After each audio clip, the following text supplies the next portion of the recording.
Live. There we are. We are joined here on another episode of the Vision Quest podcast. Just a late night one.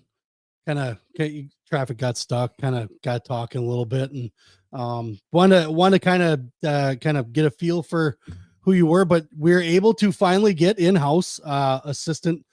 Is it associate head coach? What's the title? Technically, it's associate head coach. Associate head coach. Okay. So, associate head coach of the University of Indiana, Mike Dixon. Thanks for having me. I appreciate you being here, man, especially at this time. It's crazy. So thank you very much. In-house. I don't get to get guys in-house that often, except for the local guys. So this is, I'm excited for this one right here. So yeah, Mike Dixon, coaches at the University of Indiana. I know that right now is probably a busy time of season for you, right? Extremely busy. getting around. So we want to make this, is informative as possible, but I don't want to keep you up all night. So with that being said, I want to start from the beginning. Where are you from originally?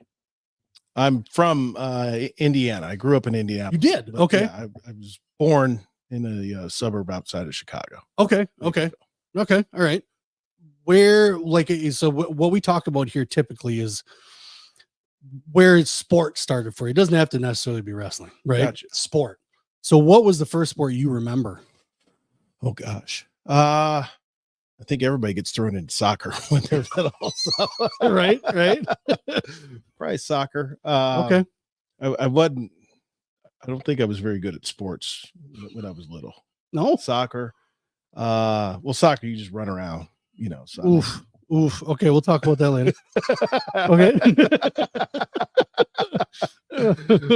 I bet when you're 5. Yes, correct. The bumblebee effect. Yes, yeah, around honey. That's right. Yeah. Yes. Okay. Yes. I'd probably say baseball is actually my favorite sport.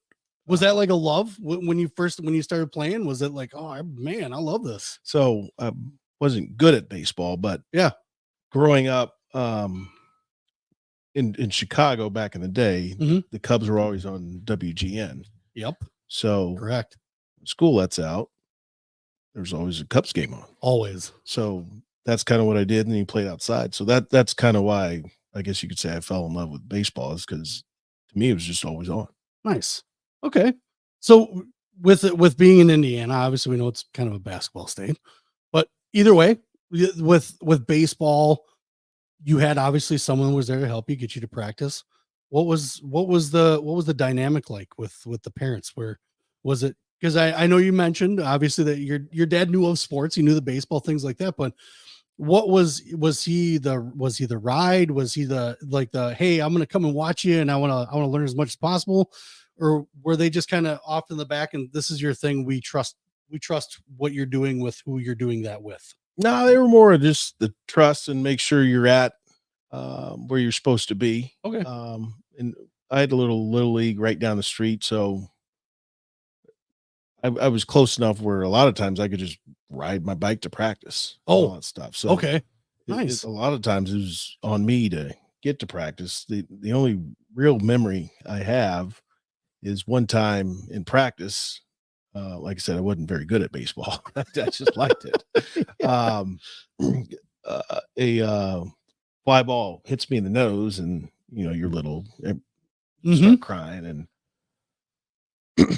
I remember going home, and then my dad comes home and kind of looks at me strange, because whatever time he came home, I wasn't supposed to be at home. I was supposed to be at practice. And, I was like, I got hit in the nose and blah, blah, blah. And he looks at me, grabs me, puts me back in the car, go back to practice. Oh man. All right. Yeah.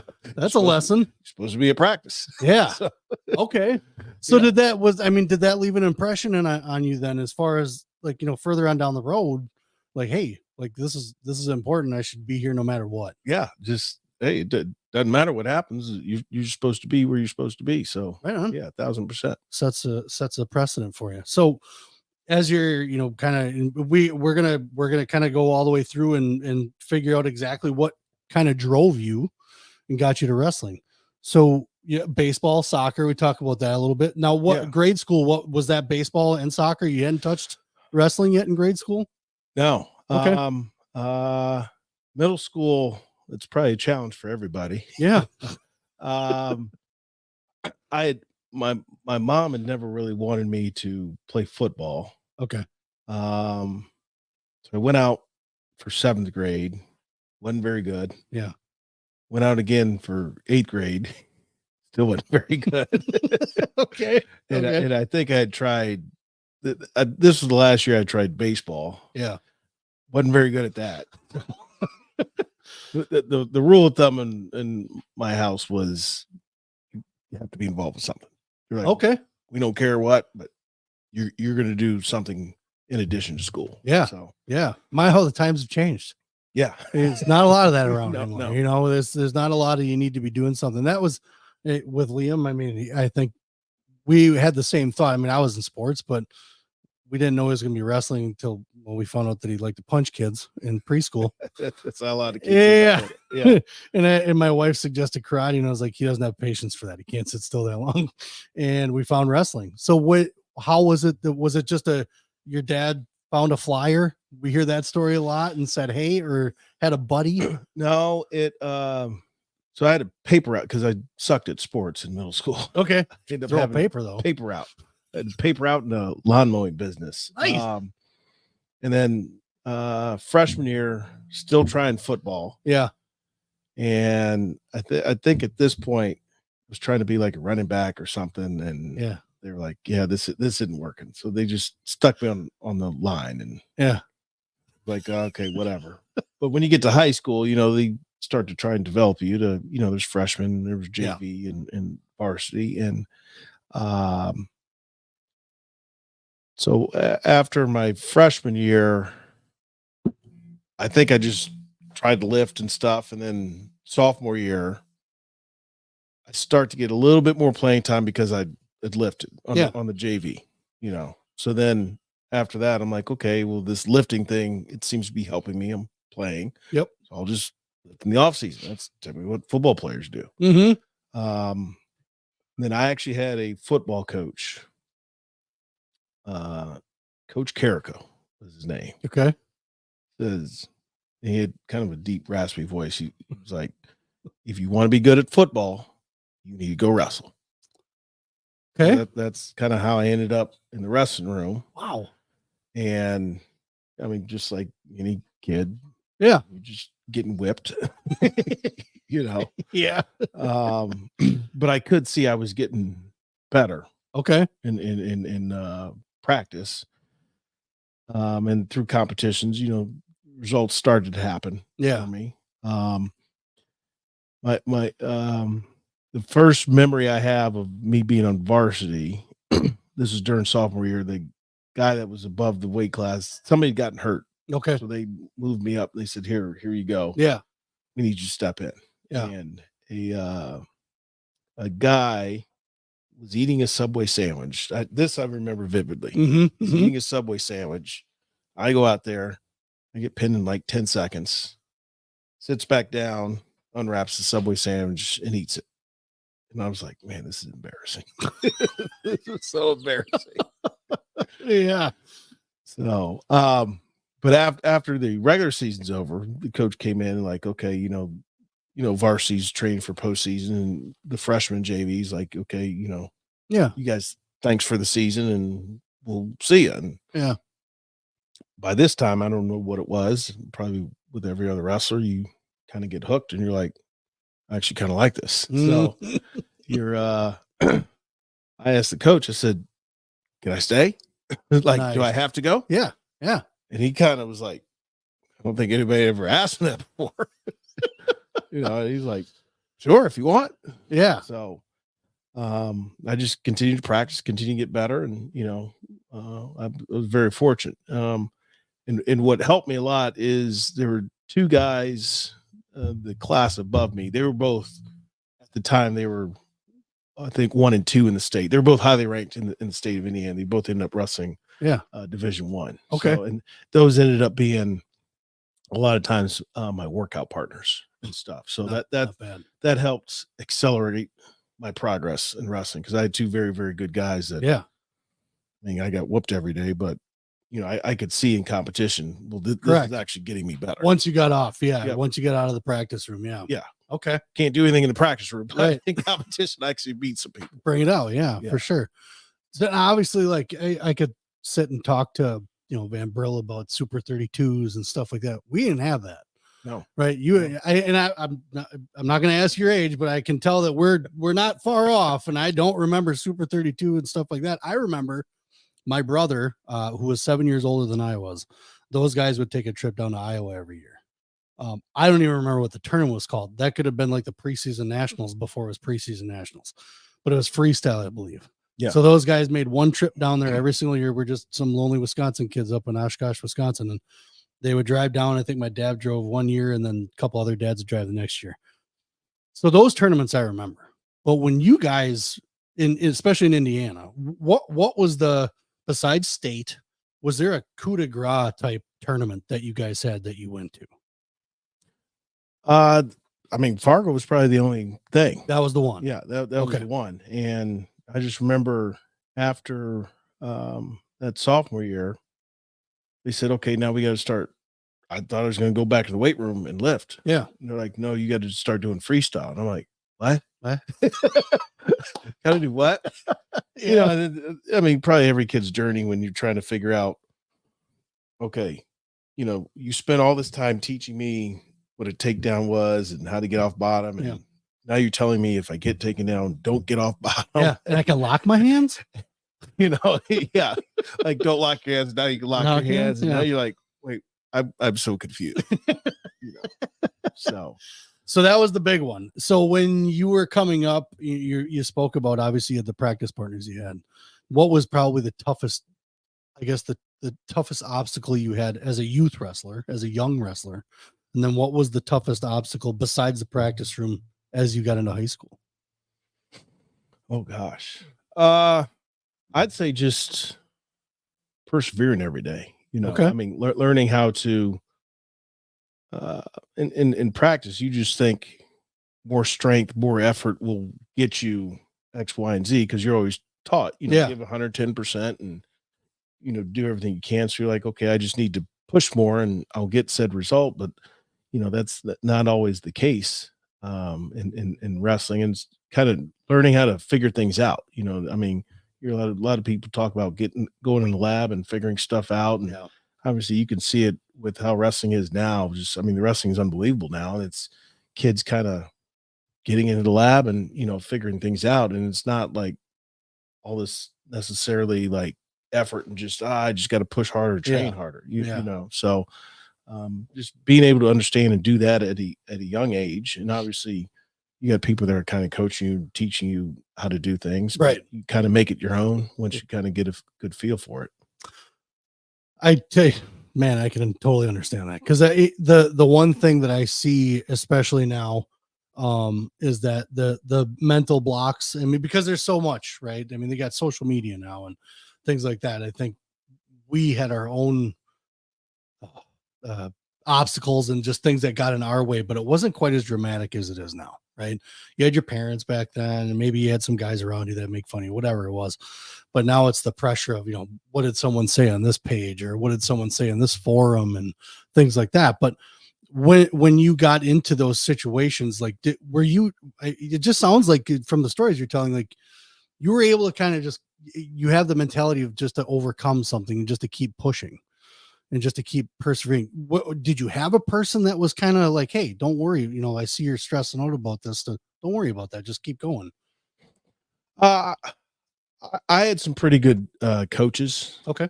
That, at least they knew how to get the most out of you. Yeah. And at the end of the day, I think probably what benefited me is me being a sport that my parents didn't really know a lot about. Yeah. There's not necessarily, you talked a lot about pressure. So there's not necessarily a bunch of pressure in terms of, oh, you got to do this, this, and this. Cause right.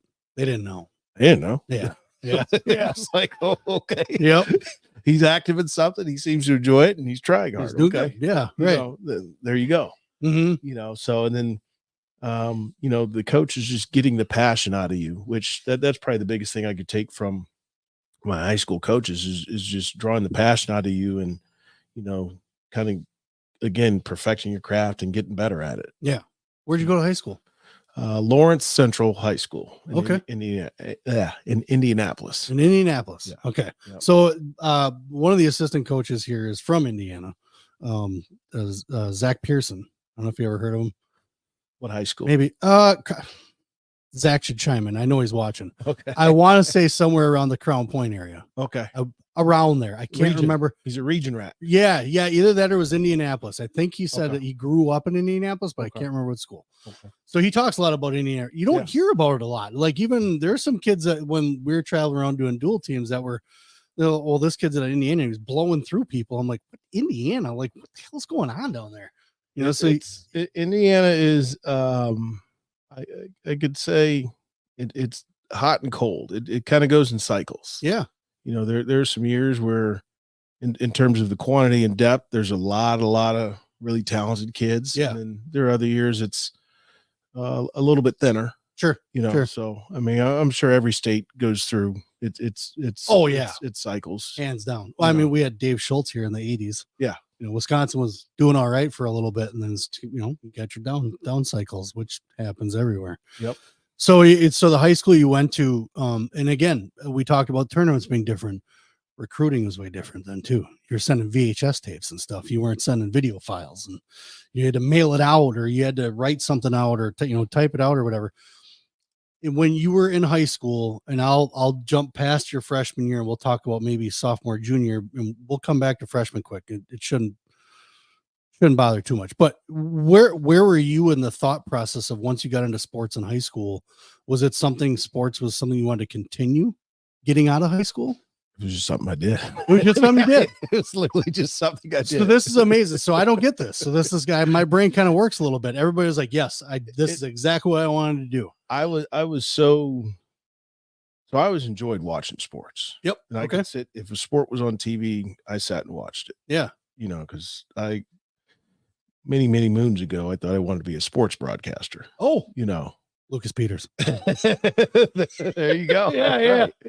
That's right. You know, but it was just something I did because I was always taught you're just going to be involved with something. Sure. Okay. But I really didn't, this is probably bad, and I don't know if I should say this, but the door's wide open here, man. Like, I didn't know who Dan Gable was till my junior year in high school. Blasphemy. I had no clue. Understandable. You know, like college wrestling, that really wasn't. I didn't think about college wrestling until I got my first letter. Wow. You know, okay. and it was like, oh, okay. I guess I could do this at the next level. Now we're talking. Got a letter. Yeah. You know, but like it never really. I didn't have a vision. Yeah. You know, and it wasn't necessarily painted for me. It was just kind of like, sure, you have a passion for this. Let's just keep getting better. Yeah. You know, and then the couple teammates I had, when I was junior, they were senior, they were getting recruited. Okay. You know, and then because they were getting recruited, that's probably why I got some interest because I hadn't done anything at that point. So you got caught in the wrestling net, essentially, is what happened. They caught you. And you're like, all right, I'm coming on the boat. Yeah, basically. That's so for the younger viewers out there. We used to have things called newspapers, and the newspapers didn't get clicks and likes. So they wrote about what they wanted to. So Indiana may not have heard too much about Dan Gable in those times. So that's why I can understand why you didn't hear about him or maybe even know because, hey, you just don't hear about it all the time. And if you won the Olympics in the 70s, you're definitely not going to hear about him. You know, in the early to mid 80s after reading the local newspaper. So that's understandable. But then you just get a letter. Hey, we'd like you to come on over and wrestle at our college. And you're like, all right. What college was that? Gosh, what was the first letter? I want to say first. Okay. I want to say it was like Wabash or something like that. Yeah. I mean a bunch of, smaller D3 schools. Yeah. Okay. So. And that sparked your interest a little bit more going into college. Yeah, because it's like, oh, okay, I could probably do this at the next level. Yeah, yes. Yeah. Oh, yeah. So when obviously you're still going through high school, did you going through like your freshman year? Did you have goals like these kids do now, or again, was it just hey, I'm just going to show up and do my best? I just show up every time. Yeah. So freshman year I didn't wrestle. It was just football. I didn't start. Oh, really? Yeah, I didn't start wrestling in my sophomore year. Oh. Yeah. Wow. Yeah. So it was Okay. I didn't have that long-term thought in my head, Yeah. so and I mean, I didn't know how to think long-term like that. I Sure. mean, as a kid, you're just going day by day. Okay. Doing your thing. Okay. Today's Wednesday. I go to school. I go to practice. All right, man. So this is actually something that I'm completely interested in, because number one, when I played soccer and the sports that I was in, I was on my own. Yeah. I didn't go to camps like Liam gets to go to. And that's why he goes, because I wasn't afforded that. Camps were It was non-existent to me. My brother went to a couple, but if we went to a camp, it was because it was the Olympic development camp down the road, and it was another practice we could go to. Didn't think about an Olympic team. I was like, oh, cool, it's an Olympic development team. I would go, and then I make the team. My parents like, well, what next? I was like, oh, I got no idea. So I'm on the same path as what you were. That's right. I wasn't getting letters from colleges when I was on the same path. I was just doing something that I really, really liked doing, which was playing sports. I found the one sport. I didn't have the availability because I didn't like school. Don't pay attention to that, kids. Go to school. That's right. Go to school. That's right. I just wasn't good at it. So when I got the choice to be like, well, I'm not going to be able to do this, I kind of gave up. I'll be honest. It was one of those things where it's like, all right, well, after senior year, this is done. So, you kind of, I got kind of, I guess, kind of like a sports depression. Were you ever at a point when you were playing sports, whichever it was, did you ever think that you would just, I'm good on sports, I'm gonna go do this over here? Did you ever want to stop doing sports? No, I always wanted to keep doing sports. Did you? That's you gain confidence from it. You have fun. You end up learning how to become a leader. Yeah. You become team captain, all that stuff. So, kind of the younger guys and the coaches kind of expect things out of you. Mhm. You're modeling the behavior you want to see. So I always enjoyed that, but it was always just, after high school, you just kind of figured, yeah, I'm done after I'm this. done. Yeah. Okay. Right.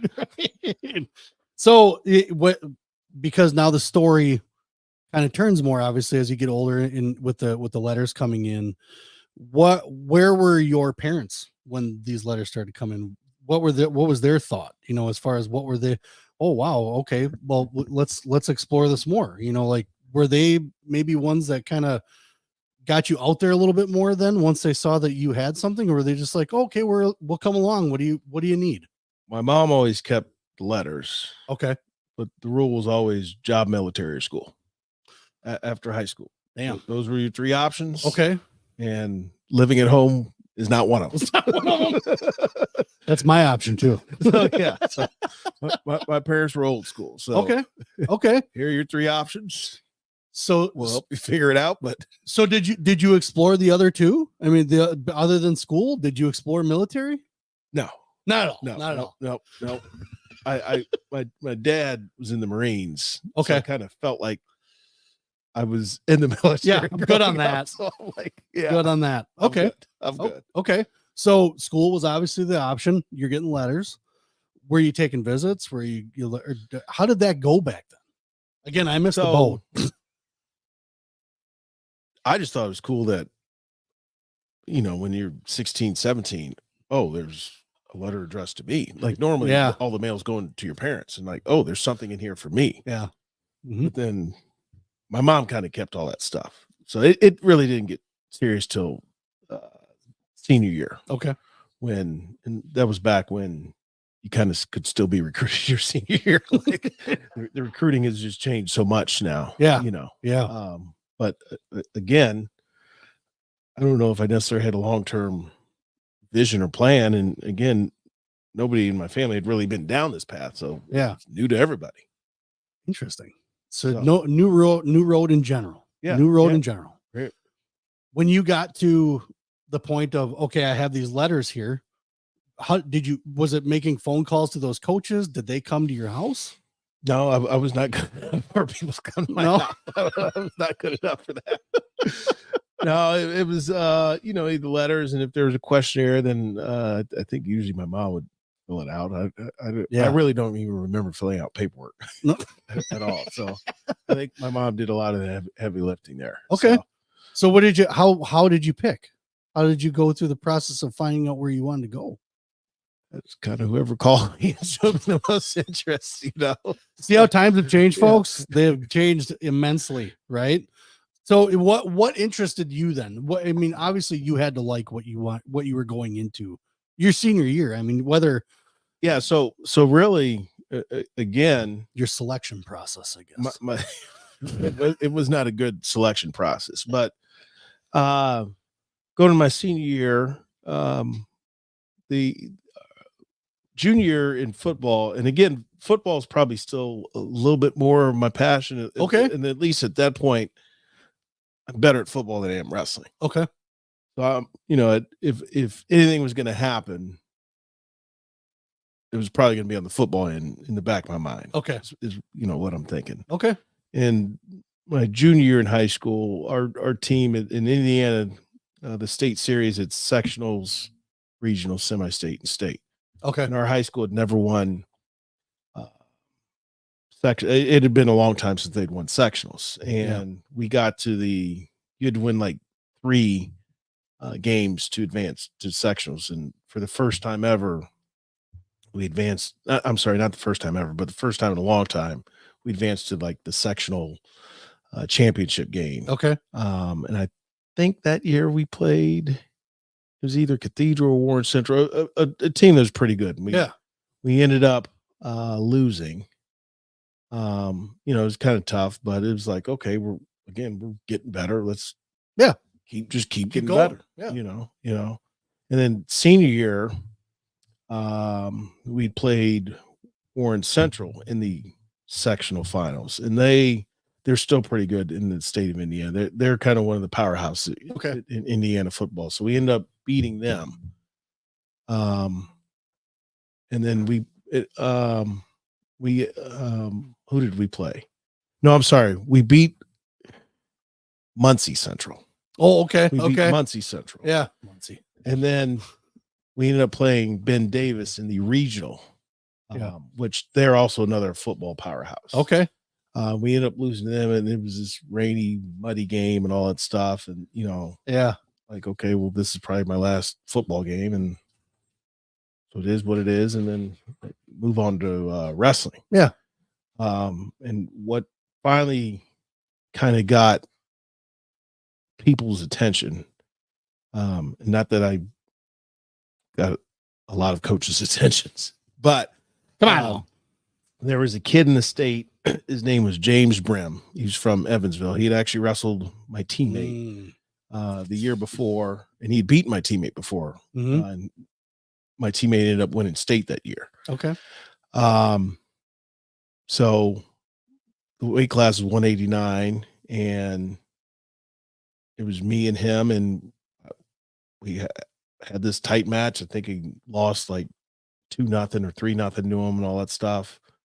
But then all those letters started picking up from colleges. I noticed the schools were a little bit bigger and more well known on the wrestling end than the football end. I'm like, oh, people must have watched this match. So maybe a little bit. That's kind of where, okay, maybe I can do this in college, the wrestling thing. Okay. So what made you pick the school you went to? What was the school you ultimately picked? Indiana. What made you pick Indiana? Close to home, that kind of thing? No, I mean, distance really wasn't a thing for me. No? Yeah. Growing up, I'd actually never really liked Indiana, to be honest with you. Okay. Interesting. It was always Indiana basketball was the thing. And, I was just kind of like, don't really like that. But you visit a place and you kind of fall in love with it. And I knew several of the guys on the team, and, just mingling with the guys on the team and all that stuff. Yeah. Kind of after that visit, I was like, oh, maybe I could see myself here. It felt comfortable. Yeah. Okay. Absolutely.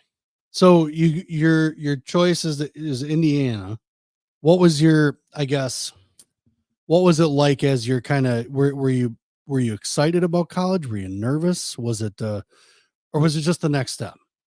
It was just kind of the next step, and I didn't know what to expect in college. Yeah. Like I said, I was just learning everything, and, were you afraid? I was probably too stupid to be afraid. Not going there. Not going there in my basement. Nope.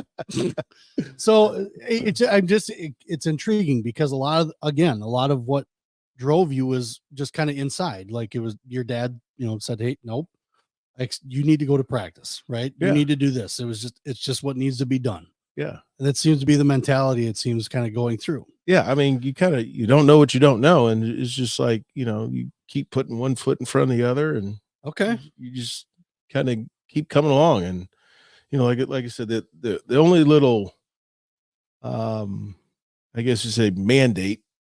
Yeah. Was again, job, military, or school. And after 18, you're out. Yeah. Yeah. That was it. It's kind of our house rule. Yeah. So, Get out of here. So and I can appreciate that in a fact of that, because again, this is kind of our mentality as well. It's not that we don't love him, but it's time. Yeah, it's time. It's time to do you. It's time for you to get your thing going, So I can appreciate that, because it doesn't sound like it was a God, get out of here, kind of situation. No. It sounds like it was a, hey, this is life, and this is what you time. do. This is the real world now. So spread your wings. At 18, yeah, here are your real world options. Yeah, So what did you encounter any type of like a I don't want to say mental breakdown, but kind of like a I miss how it was type depression, kind of thing? Did you ever run into that, or were you so involved in whatever you were doing you didn't have time to think about that? No, I really, because I mean, where I ended up going to school, I'm not that far away from home. True. Very true. Yeah. And I always felt like I was an independent type person. And like I said, wrestling was still new to me. Yeah. Going in my freshman year, it was sophomore, junior, that was my 4th year wrestling. You know, I mean, you're talking everybody else in the wrestling room probably has a good 10 years in them. I got 4 years in me, like I said, I didn't know who Dan Gable was. And like my college coach, Dwayne Goldman, was the NCAA champ. Mm-hmm. I had no clue. I'm just like, oh, that's kind of nice. It's neat. Like I'm so new and naive to everything. What was so because of you were in football and wrestling, now going into a college room, was that a culture shock?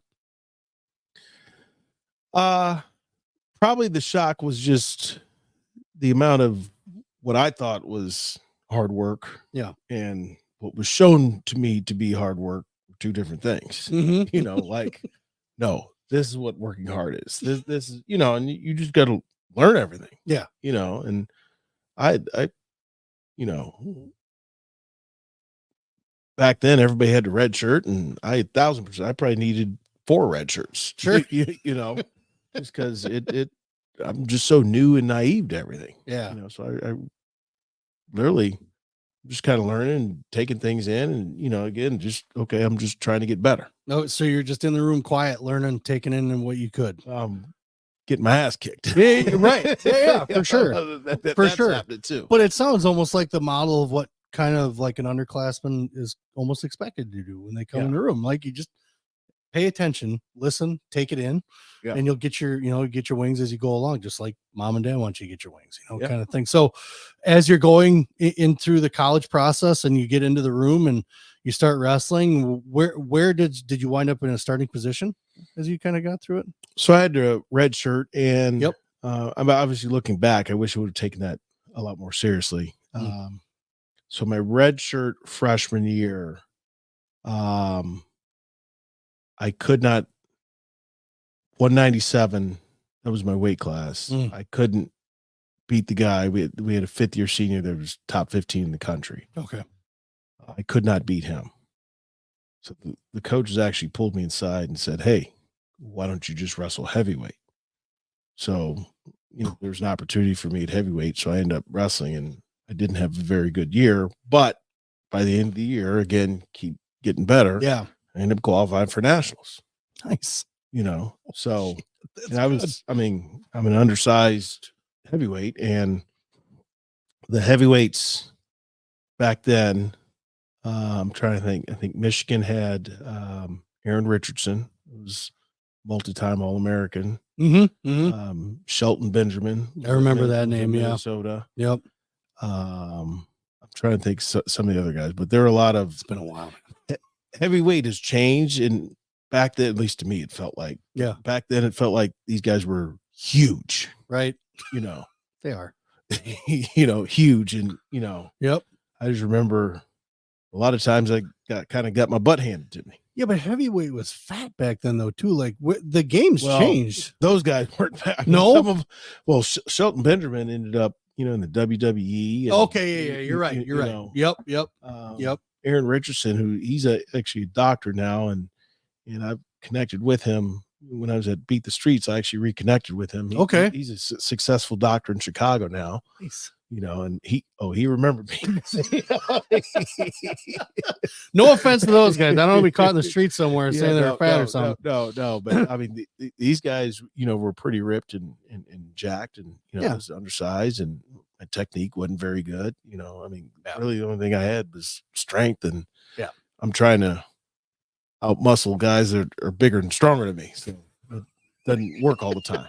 Right. So okay. So obviously you have work to do, but you already have this mindset of I just need to keep working. It's going to pay off. Yeah. Kind of thing, that mentality. So there's never really been at this point, a breakdown point. No. Cause like I said, I think I was just so new to everything that it's like, I didn't have time to, I'm just too new to everything. Right. You're doing the thing. And honestly, that's a coach's dream. Right? That's obviously you're new, but still you're a sponge. You're willing to take it in. Yeah. Once you get through your first couple of years of college, you made tournaments. I mean, what was your biggest challenge as far as an opponent back then? Besides first starting, I mean, obviously we know, but once you kind of got in the room and you had some experience in NCAA wrestling, who was your biggest challenging opponent? Who? Yeah. Who? Yeah. Oh gosh. Well, I had a couple of matches against Brock Lesnar that okay. It did not end up on my side, So not a fat heavyweight. Not a fat heavyweight. I mean, I was always, more often than not, the smaller guy. Okay. And obviously, I mean, the Big Ten's always been good. So it's super high level conference, sure. and a lot of good guys, coming through it. So trying to figure out how to beat people in just the mental game and mental aspect of it, that post college where you really start diving into it, and where you kind of like, oh man, I wish I would have done this. I wish I would have done this, man. I really think I could have taken off had I done X, Y, and Z, Mm-hmm. So, I mean, I don't want to miss anybody, but I just, in the Big Ten, they were all very challenging. Okay. When I was, I think either my junior or senior year, that's Tommy Rowlands was coming along. And he's a 2-time NCAA champ. Yep. He was smaller than the other guys. So I'm like, okay, this guy isn't as big as these guys. Mm-hmm. Well, Rowlands had a lot of good technique, and he was quick. I was flat-footed and slow. So it's like, well, it's not working out very well for me. Yeah. Where did you wind up?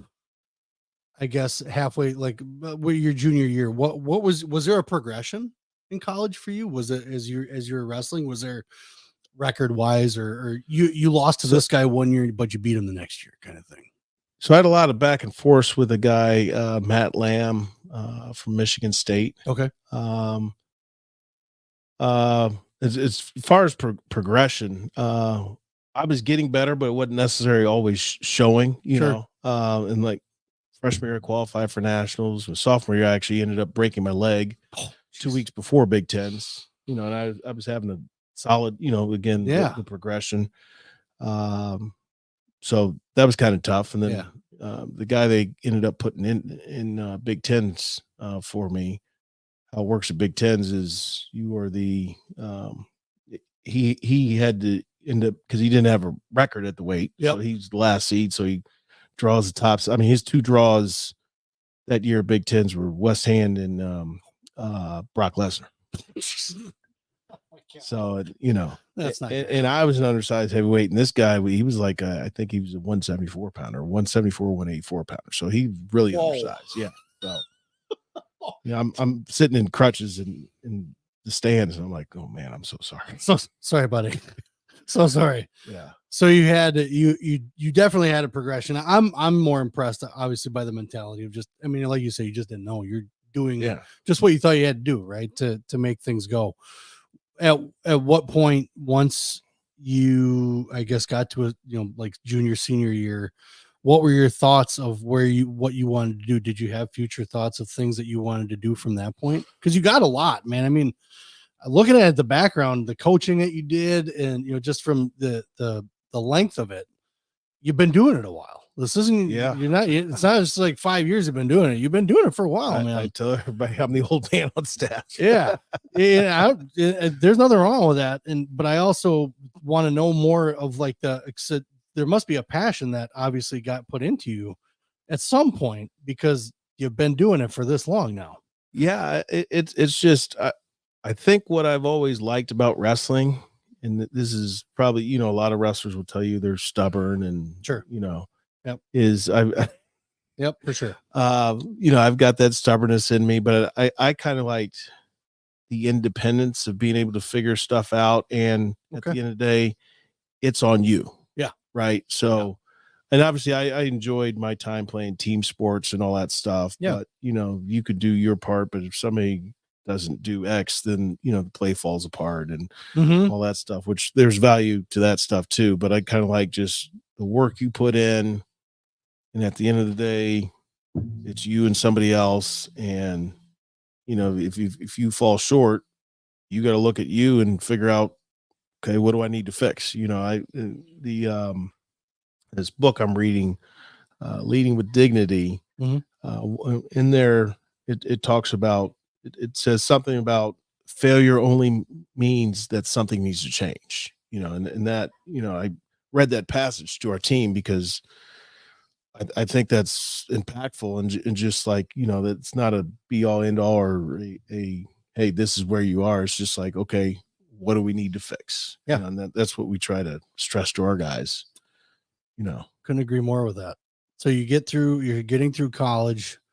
Where do you start the coaching mindset? Where do you start to grasp to that? So probably like everybody else, once you get a degree, okay, now what? Now, yeah, I've been told get this degree. I got this degree. Now what? What was your degree? Public affairs management. Nice. Yep. Okay. Yep. All right. Yep.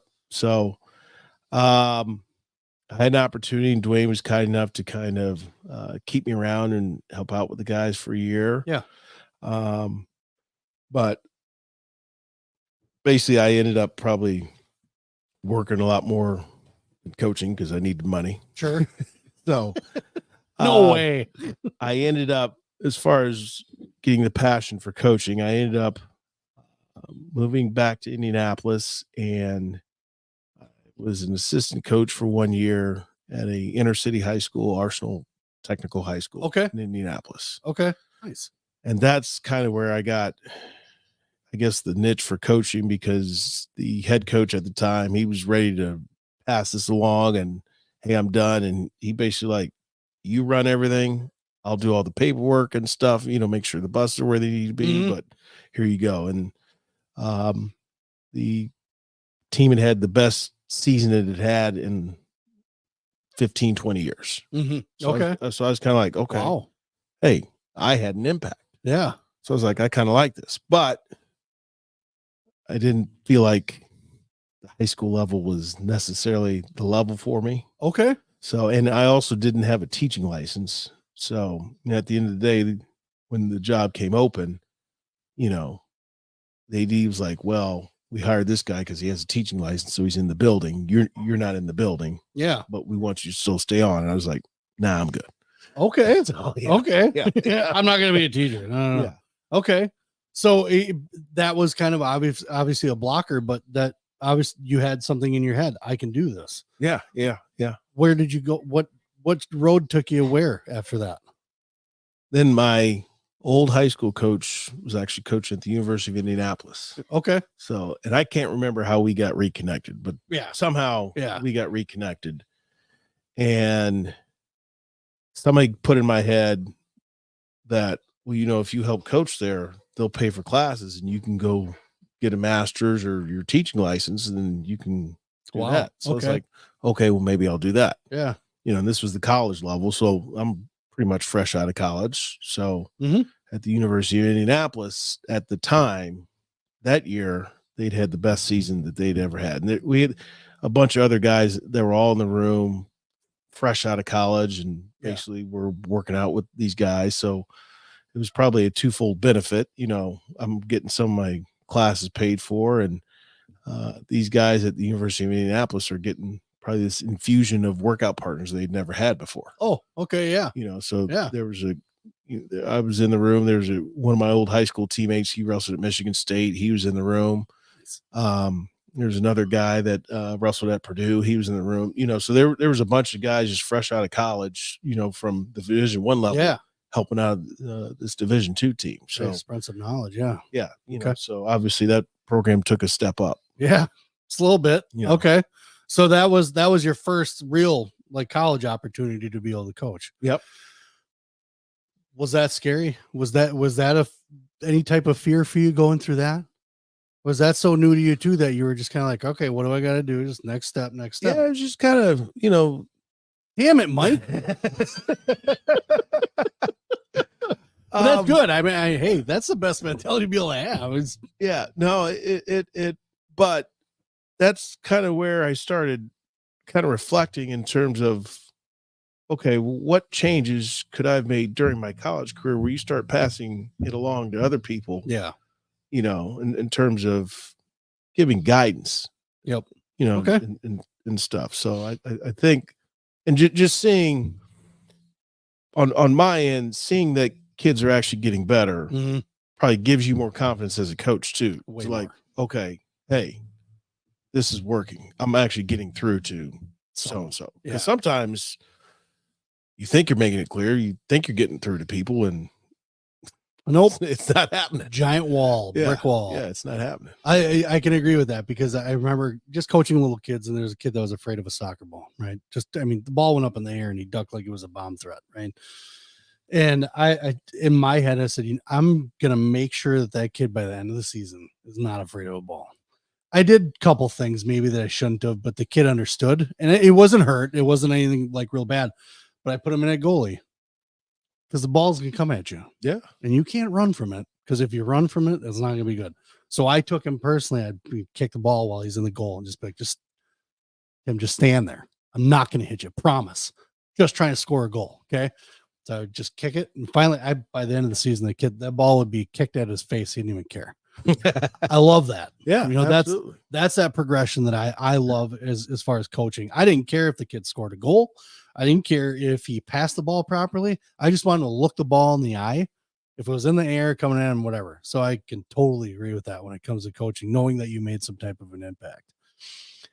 You had a unique situation and a unique opportunity with Beat the Streets. Yes. How did that come about? Oh, well, one of my good friends and teammates, Mike Powell. Okay. He had a very successful coaching career at Oak Park River Forest High School. And his new passion became Beat the Street Chicago. And there's a bunch of different chapters. And he was getting on the ground floor developing that. And during COVID, when everything had shut down, we just started damn C word. Yeah. We just started having conversations, you know, and at this time I had been coaching for a decent amount of time, you know. Yep. And I'm like, okay, you know, my goal is always, you know, I want to be a head coach. And at this point it hadn't happened yet. So I'm like, okay, well, maybe this isn't in the cards for me. Sure. So, and at Beat the Street Chicago, they were looking to expand and kind of look for somebody to take over the kind of wrestling aspect of it as well as the enrichment piece of it. Oh, you know, okay. Yeah. You know, so kind of here's the business side of it that somebody's going to take over, and in terms of the programming and the wrestling portion, we need somebody in charge of this. So Okay. after a bunch of conversation, I'm like, why not? Let's try this. Interesting. And it was still a way for me to be involved with wrestling. It that was probably career wise in terms of being able to shift, because coaching to me, maybe it's kind of come naturally, I guess, but Yeah. leading youth and young people versus leading adults, Mm-hmm. two different things. Yes. Getting kids that are kind of already part of a team to kind of reach a shared and common goal, Mm-hmm. that I found to be not as challenging as, okay, trying to get adults Mm-hmm. to kind of do the same thing, You ain't lying. and That's for sure. there's a challenge to it. And Powell mentored me a lot about, basically kind of, you've got to lead people, and it's not your job to necessarily do everything, but your job is to kind of help set this vision. And there was always books he would recommend I read, and he'd connect me with different groups in terms of people and just learning how to lead, because I had to learn how to lead, because I thought I knew how to lead. I had no idea how to lead. Sure. Had zero idea how to do it. Sure. So that was a challenge, and it took me a while, and that's probably the thing that you're always evolving and trying to grow in. And that's, to this day, for the last couple years, a lot of the books I read are leadership focused and all that stuff, because I think it's a challenge. It's a constant challenge. For sure. For sure. So it obviously brought you some unique opportunities, unique challenges. You were able to open up more as a person. Sounds like being able to, understand that different things I need to do to lead, that I'm not doing the right things.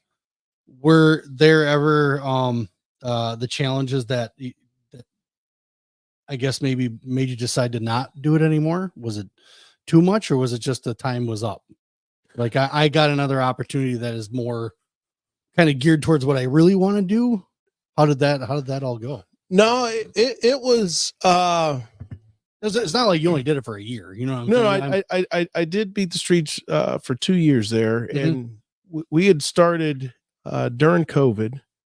Mhm. When I first got on board, there were 8 kids on Zoom. Whoa. And that's during COVID, depending on where you were, is Mhm. kind of what the rules were and how everybody treated it. And in Chicago and in the city, it was treated, a certain way where, the protocols were, I'd say, followed probably to a T. Yeah. What helped grow our organization is, obviously, everybody, I think, learned a lot during COVID. And what a lot of the parents learned is, my young teenage boy or girl, or youth boy or girl, sitting at home Mhm. and doing nothing is not good. Correct. Period. Correct. I don't even think it's good for me as an adult. Right. Correct. Correct. So we were fortunate that in the process, before I jumped on board, they had already bought a facility. Okay. Because they had already realized it beat the streets, because before they were just whatever high school or gym had space. Okay, this is where the practice is today. So it's Okay. On different days, it's at different places. Okay. And of course, that gets confusing to people. And Sure. when you're dealing with a sport that you're trying to introduce to kids, and kids that have never wrestled before and all that stuff, that it just gets confusing to everybody. Sure. It gets confusing to they got to work all day, and then wait, you were here Tuesday and now we got to go where and do what, Yeah. So they had bought a building, and they're like, no, we're going to have a dedicated facility where this is where kids can come to. Okay. So once we'd finally opened that, we still had to follow kind of COVID restrictions, and they started easing back up, and then, things got worse and all that stuff. Yeah, so back and forth. at one point, COVID had gotten so bad again that, at least in Chicago, everybody had to have a vax card, or these were adults. The adults had to have a vax card, or Okay. they wouldn't let you in the building. Okay. And the city of Chicago told every business, you better enforce this, and we're sending people around to make sure you're enforcing this. And if you don't, then we're going to fine your business and all that stuff. So What? Yikes. Yikes. It was the thing. And Chicago, depending upon where you are, people react to those things, I guess you could say, differently. Sure. Yep. But at the end of the day, we were a youth organization. Our goal was youth. So we ended up coming to the understanding, and our policy became, look, we're not trying to get political with this, and we don't care about your stance on COVID. Yep. We're here for the kids. Yep. So no parents are in the building, whether you're vaccinated or not. Just, you're dropping your kid off. Yep. You can stay in the parking lot if you want, but you can't come in, because we're not going to be the COVID police. We're like, we're not in that business. We're here to help get your kids better. As a parent, I can appreciate that. Yeah. Totally. And most of the parents were on board. Yep. And they were fine with it. Yep. But what started happening, and then obviously the spring came, we started getting more and more people introduced to wrestling, because again, the parents are like, my kid has to do something. Sure. And they knew in this particular neighborhood in Chicago, hey, this place just opened. It's a physical activity. Go do it. Yeah. Right. No kidding. Go do it. Yeah. And I remember one parent came up to me. She was picking her kid up, and she said, I don't know what it is you guys are doing here, but my kid comes home. He's tired. He goes to bed, and he loves it. Thank you. So she was literally like, just keep doing whatever you're doing. Yeah. Right. You know, so we grew the organization, and by the time I'd left, it was over 2,000. Damn, Mike. Wow. And it was the largest wrestling organization in the United States. Wow. So well done. And since then, they've expanded. I know they've opened up another facility. Like, so they're doing a great job over at Beat the Street Chicago. Wow. That's awesome. That's, I mean, honestly, to hear that's able to come out of that situation. Yeah. Whole just, I don't even, every time, and almost everybody that I've had on here, from college athletes to coaches, that COVID shit comes up all the time. And it's like, I can't believe that kids had to like endure the stuff that adults were. It was just crazy. So and not even to politicize it, just thinking about it in general and what people had to go through. So that's awesome that you guys were able to pull that through. That's significant. I mean, there's a great team up there, and there's a lot of great leadership up there. Mm-hmm. So, and they got a vision, and there's a plan. And like I said, I thoroughly enjoyed my time up there. Yeah. And it as far as it, although it was short, as far as the 2-year stretch, I probably learned more in those 2 years than I have in my entire time coaching. Did you find yourself, because you talked about having to learn how to lead, did you find yourself embracing how to lead at that point? Probably not in the beginning, because I thought I knew it. I'm good. Sure. You're still learning a little bit more. And then, no, I'm not good. You know, it's just different. And then when you start talking to other people and other leaders and other organizations, you know, some had similar mission statements. There was another organization that was pretty similar to Beat the Streets, but they did it with boxing. You know. Oh, okay, yeah. Okay. So we kind of had a group where we would meet pretty regularly and kind of discuss, you know, challenges and all that stuff, and workshop a little bit. Yeah. But one of the things that this guy shared with me that kind of stuck with me, and you know, ever since he said it, maybe it's just because I've noticed more people saying it more, but you know, a lot of times where people fall short is because the end goal isn't clear or success isn't defined. Sure. So if me and you are trying to get to point B, but I'm not making it clear to you about what our mission is and what exactly we should be accomplishing, you might take it one way, I take it another, and then all of a sudden we're not on the same page, and you know, gone different ways. Yeah. You know, so one of the things stress to me is you have to define what success is and make sure everybody understands that this is what success is. This is what it looks like. Okay. He said, if you start from there, and ever since that I've been in different workshops and they've all pretty much said the same thing, define what success is, let people understand this is what it is. And then from there, kind of work backwards. And that's where you kind of give people the freedom and the autonomy to do it their way. Yeah. Yeah. Because my way may not necessarily be the same as your way. Right. But if you know this is our end goal, this is what we're trying to accomplish. Okay. Mm-hmm. I know I have a way to get there. Yep. That's fantastic. Perfect. We can learn together. Perfect. So, Oh yeah. Yep. So you beat the streets. What was Indiana right after beat the streets? It was before and after. Before and after. Well, yeah, Yes, before, yes. but then right after was Indiana after Yes. beat the streets. Yep. Which is where you are now. Yep.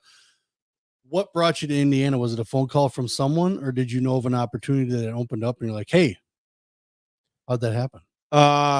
There's a phone call. Angel called me. Mr. Escobedo. We had actually had him up for a clinic. Oh, okay. I think it was around the time we were doing the first ever Beat the Streets national duels. Okay. Yeah. And then called after, and we just started talking, and over the summer we just kind of kept talking, and then talking to the AD and all that stuff. And, I think having gone to school there's always a place in your heart for what you define as home, and you want to make sure that I want to see this program be successful, and I know it can be great. I know it can be elite, and making sure that it gets to that point. Yeah. I think is important, and Definitely. that's what we've been trying to do the last couple of years here. Yeah. I'd say, I mean, you got a couple guys already. I mean, well, not a couple guys that I know of already that are on the roster, but now you picked up some.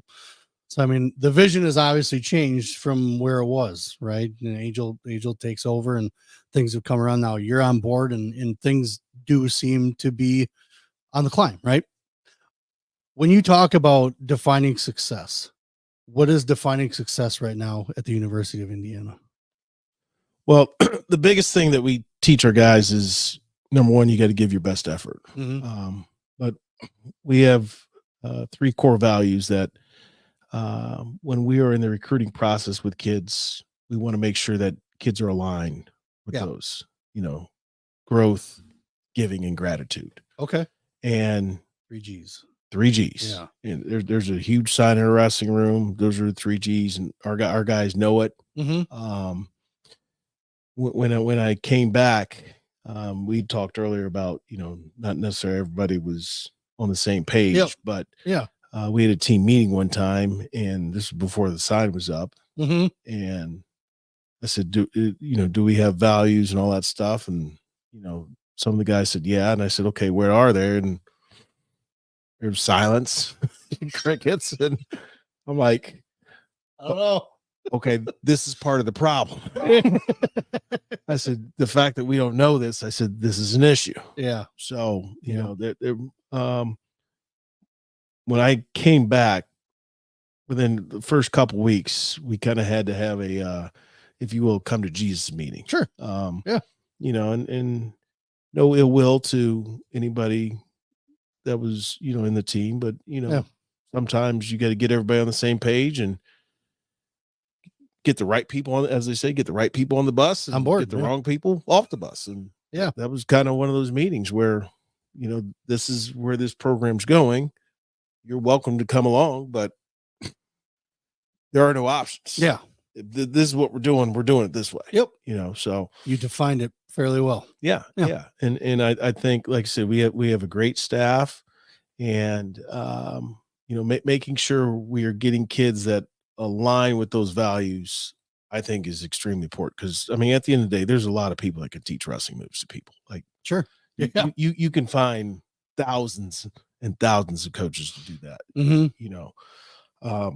But making sure you're getting the right kid and coaches that are selfless and pouring into the kids to get the best out of them. And I mean, at the end of the day, Angel always says he wants somebody to kind of beat all his records in Indiana. Sure. So, we we got a great staff where, you got Angel Escobedo, he's a 4-time All-American. Yep. You got Riley Lefevre, he's a 4-time national champ. Trained over at the Nittany Lion Wrestling Club. Yep. You got CJ Red, he was a just joined the staff, I believe, yep. right? Yep. He's the young buck, and he connects with the young kids really well. I'm the old man on staff, and he's the young buck. It's a great dynamic. Yeah. I mean, you have something to touch each kind of area of whatever an athlete essentially is kind of needing to be able to kind of grow. So I think that's a path to success in my mind, as far as anything that you guys are trying to do. Obviously, you can only do so much. The rest of the people have to follow along. So that's where you're at now, and you're making your trips right now and kind of doing the off-season thing that I'm sure there's probably 30 other coaches driving around and doing other stuff like that right now too. So much luck to you guys. But I guess at the end, I don't want to keep it to it. We've been going for about an hour. I want to give you the opportunity for shout outs and to whoever, if it's coaches, things like that. And then I think I want you to give something to the kids as far as what are you as a coach? And it probably could apply to almost every coach that's out there when it comes to the NCAA. What are you as a coach looking for in an athlete? Sure. We know the 3 G's. We talked about that. That's right. Well, what are the 3 like some other things that you think that you would want an athlete to present to you? Yeah. As far as what an athlete presents, obviously, one of the things we talked about earlier is I like, when I'm recruiting, I like showing up to practice. Yeah. Yep. I think I just learned so much more about a kid, their environment, how they train, how they treat people. And that helps with the evaluation process. Cause obviously you can tell if a kid can wrestle like that takes 2 minutes. You're obviously watching for a reason. Yeah. Okay. Yeah. This kid knows how to wrestle. Yep. And I always try to tell people, once coaches, and this is in any sport, once coaches have identified, okay, you have the physical tools and capability to compete at this level. A coach is really now trying to find reasons why shouldn't they be here? So they're peeling back the layers. And, as a coach, you trying to talk to as many people in that kid's inner circle. Yeah.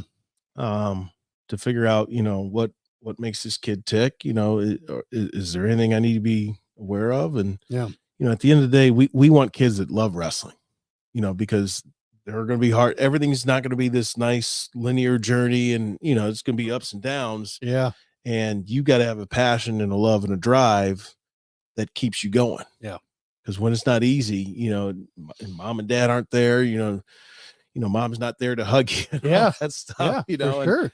The coaches might be on you, so like, the ever eternal journey about, I just keep trying to get better, and, see how kids react when things are difficult. That's probably the biggest thing that I want to know. When things are hard, you don't necessarily get what you want. How do you respond?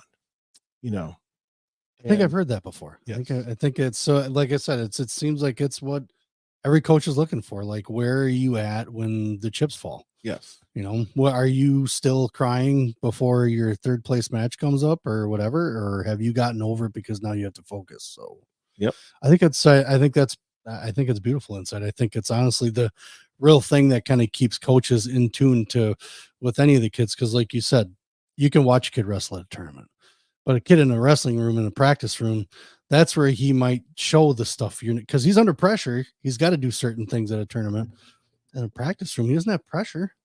He's normal Joe, everyday Joe. What's he look like when he's everyday Joe? That makes a lot of sense, because a lot of parents live off this fact that they think that, well, every college coach is watching this portion of your tournament. And are they though? Like, are they watching every aspect of the tournament? They may watch a couple, sure. Once they see that couple, then they're like, okay, we got that. Now what? A little secret about college coaches at tournament. That's more just about FaceTime to say, oh, hey, I was here and all that stuff. Okay. Like, okay.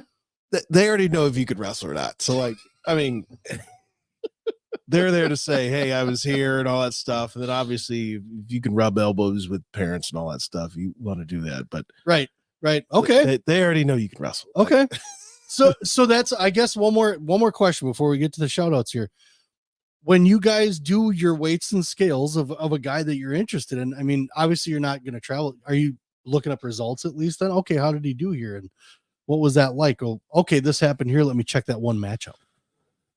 If there's I'm coming from a coach's frame of mind on that. This isn't even like a parent, really. This is, I'm kind of interested. If there's like a particular high level tournament where, there's a bunch of kids, where you're like, okay, I'd like to see how they competed against these similar type kids. Yeah. That's fine. Okay. But like I said, at the end of the day, Fargo just happened, Yep. right? I mean, you run that tournament back 10 different times, you're probably getting 10 different results. Sure. That particular week, it turned out however it turned out. Yeah. But that doesn't mean the kid that took first is that much superior to the kid that took eighth and all that stuff. And, there are kids that didn't place that are more than capable of placing, you know? For sure. So results are, at the end of the day, yes, you have to have the skill level and the abilities to compete right at the Division I level. And for us, the Big Ten. But once we identify that, which it's pretty quickly in the recruiting process, like I said, it's more all the other stuff that we're trying to dig and figure out, and obviously making sure, are you the right fit? Sure. Yeah. Because you're, like you said, you're trying to create an environment where it's a successful environment. So you want to have those kids that are going to come in and present that and put that through. So I can appreciate that. So shout outs, you got any? Shout out to all the hardworking coaches out there. That's right. That's right. Keep it. You're one of them. I'm going to say you're one of them. That's fine. Perfect. Same thing from here. I appreciate what you guys do. I appreciate the time you guys put in. So this is not easy. You're sitting in my basement right now. Does anybody understand that? The time he's putting in. I was destined to be here. So we appreciate that. We appreciate your time. We are going to end this because it's time to end it. And we're going to go that. It's been another episode of the Vision Quest podcast. It's been a pleasure, Mike. I appreciate you, Mr. Dixon, for joining me on such a late night. I appreciate you making your way here. I wish you nothing but luck. Obviously, we'll talk a little bit once we're done here.